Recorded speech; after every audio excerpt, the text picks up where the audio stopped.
Здравствуйте, с вами Николай Борисов и рубрика «На страже». Что произошло в Якутии за неделю и к чему это привело? Начинаем. Следственный комитет начал проверку после обрушения горной породы на шахте Денисовская в Нерюнгринском районе Якутии, в результате которой пострадали работники компании. По данным следствия, травмированы 3 человека, которым оказана медицинская помощь. Пострадавшие находились на амбулаторном лечении, угрозы их жизни не имеется. Согласно данным следствия, незадолго до происшествия в районе был зафиксирован подземный толчок земной коры. На место происшествия выезжал следователь регионального следственного комитета, который провел осмотр, опросы, организовал иные первоначальные проверочные мероприятия. По данным немецкого центра исследования Земли, землетрясение произошло в 5 утра 28 февраля. Глубина 10 километров, магнитуда составила 4,5.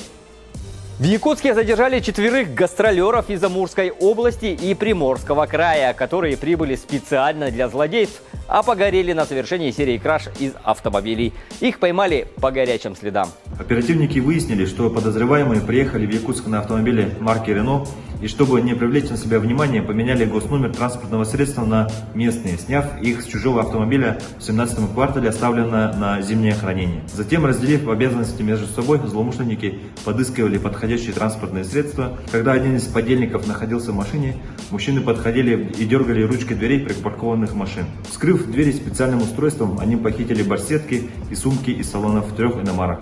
Изучив записи с камер наблюдения, полицейские в кратчайшие сроки установили автомобиль, на котором передвигались подозреваемые, и задержали их в одной из гостиниц по улице Космонавтов. У задержанных было обнаружено похищенное имущество.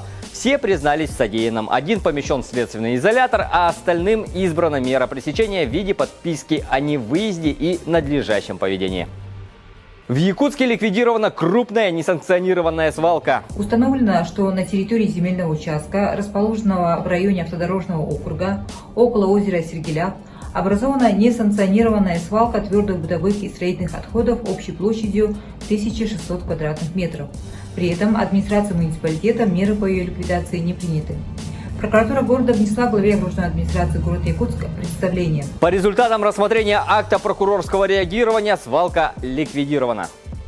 Народный фронт начал мониторить цены на продукты и товары первой необходимости. Мониторинг производится в магазинах и торговых центрах как в сельских и отдаленных наслегах республики, так и в крупных промышленных центрах и в столице региона. Всероссийский народный фонд проводит мониторинг, чтобы не допустить необоснованного завышения цен на основные виды продовольствия, товара первой необходимости. Проверяем установленные цены на хлеб, рис, гречку, подсолнечное масло, сахар, тушенку, а также бытовую химию, стиральные порошки. Кроме того, наши активисты проводят мониторинг цен на ГСМ. Проверка проводится для того, чтобы предприниматели не воспользовались сегодняшней ситуацией и не повышали цены на основные виды продовольствия и товаров. Жители республики также могут сообщать о фактах завышения цен на основные виды продовольственных товаров первой необходимости в региональное отделение ОНФ в Якутии, позвонив по номеру телефона код города Якутска 40 22 89. Правительство запустило информационный ресурс «Объясняем РФ» для публикации только официальной и проверенной информации. Правительству важно донести до людей актуальную достоверную информацию, поэтому председателем правительства было принято решение о запуске информационного ресурса «Объясняем.рф». Он будет работать по аналогии с уже известным порталом «Стоп коронавирус РФ», и новый портал станет источником проверенной, официальной и, что очень важно, оперативной информации, которая будет обновляться в режиме реального времени. На нем уже размещены ответы на самые актуальные вопросы по всем сферам, которые волнуют наших граждан. Они собраны из соцсетей в каждом регионе страны, без исключения. От транспортного сообщения до вопросов финансовой стабильности и, например, работы учебных заведений. Отметим, что ЕСИА также запустила рубрику «Антифейк», где мы разбираем вбросы, которые могут коснуться жизни якутян. На этом пока все. Доверяйте только проверенной информации и берегите себя.